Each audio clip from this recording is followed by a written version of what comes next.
D Arvind नाजिबा बयानात से बाज आए। कांग्रेस और चीफ मिनिस्टर रेवंत रेड्डी पर शख्सी हमले नाकाबिले बर्दाश्त, D Sanjay. Senior Congress leader और फर्स्ट मेयर डी संजय ने एमपी डी अरविंद को सख्त इंतबा देते हुए कहा कि वो कांग्रेस पार्टी और चीफ मिनिस्टर रेवंत रेड्डी के खिलाफ नाजिबा और इश्तियाल अंगेज बयानात से बाज आए।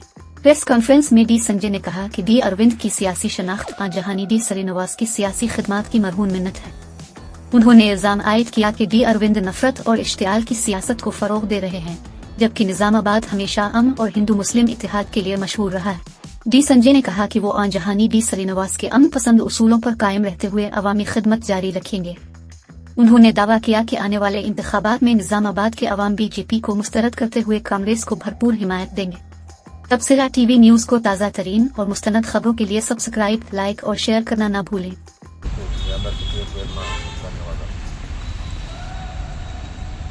ముఖ్యంగా ఈ press conference Nizamabad MP Arvind గారి గురించి. అరవింద్ గారు అసలు ఎంపీ అయింది ఎలా అనేది ఫస్ట్ పెద్ద క్వశ్చన్ మార్కు. అరవింద్ గారు అది ఫస్ట్ తెలుసుకుంటే బాగుంటుంది. ఏ రోజు కండువా కూడా మోసినటువంటి వ్యక్తి కాదు, అటు కాంగ్రెస్ కాదు, ఇటు బీజేపీ కాదు. అయినప్పటికీ మీరు రాజకీయంలోకి యాక్సిడెంటల్గా all of a sudden interview ఇచ్చిన రోజు డి శ్రీనివాస్ గారు కానీ సంజయ్ కానీ ఇన్యాక్టివ్గా ఉన్నారు. ఏ పార్టీలో కూడా యాక్టివ్గా లేరు. ఆ వ్యాక్యూమ్ని, ఆ గ్యాప్ని ధర్మపురి అనే పేరుకు ఉన్న వాల్యూని దృష్టిలో ఉంచుకొని నిజామాబాద్ ప్రజలు, లీడర్లు, ఓటర్లు నిన్ను హక్కున చేర్చుకోవడం జరిగింది. అదేదో నీ బలమని నువ్వు భ్రమపడితే అబ్సల్యూట్లీ మిస్టేక్. నువ్వు గెలిచింది శ్రీనివాస్ గారు సంపాదించుకున్నటువంటి కాంగ్రెస్ పార్టీ కొన్ని లక్షల మందికి చేసినటువంటి మేలును వాళ్ళు గుర్తుంచుకొని ఆ ఓటు నీ వైపు వచ్చినాయి. నీకు ఎక్కువ చెప్పదలుచుకోలేదు.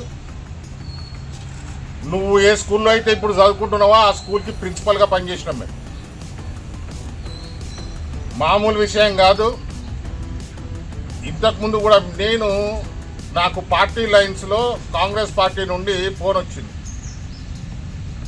ఈ బీజేపీ క్యాండిడేట్ అరవింద్ చాలా ఎక్స్ట్రాలు మారుతున్నాడు, అతన్ని అటాక్ చేయాల్సినటువంటి అవసరం ఉంది అని చెప్పి ఫోన్ చేస్తే నేను రెండో ఫోను మా నాన్నగారికి డి శ్రీనివాస్ గారికి ఫోన్ చేసి, నాకు ఇట్లా ఫోన్ వచ్చింది,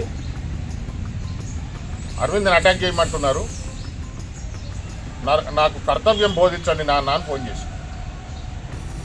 ఆయన నాకు చెప్పింది ఒకటే, కాంగ్రెస్ పార్టీకి నీకు బాధ్యతనిమ్మను, రెస్పాన్సిబిలిటీనిమ్మను. మనం అనవసరంగా నోరు పాడేసుకోవద్దు. నీకు రెస్పాన్సిబిలిటీ ఇచ్చిన తర్వాత నువ్వు అప్పుడు మాట్లాడినా, ఏం యాక్షన్ చేసినా, ఏం పని చేసినా నీ బాధ్యత నువ్వు నిర్వర్తించినట్టు ఉంటుంది, నీ రెస్పాన్సిబిలిటీ నువ్వు ఫుల్ఫిల్ చేసినట్టు ఉంటుంది.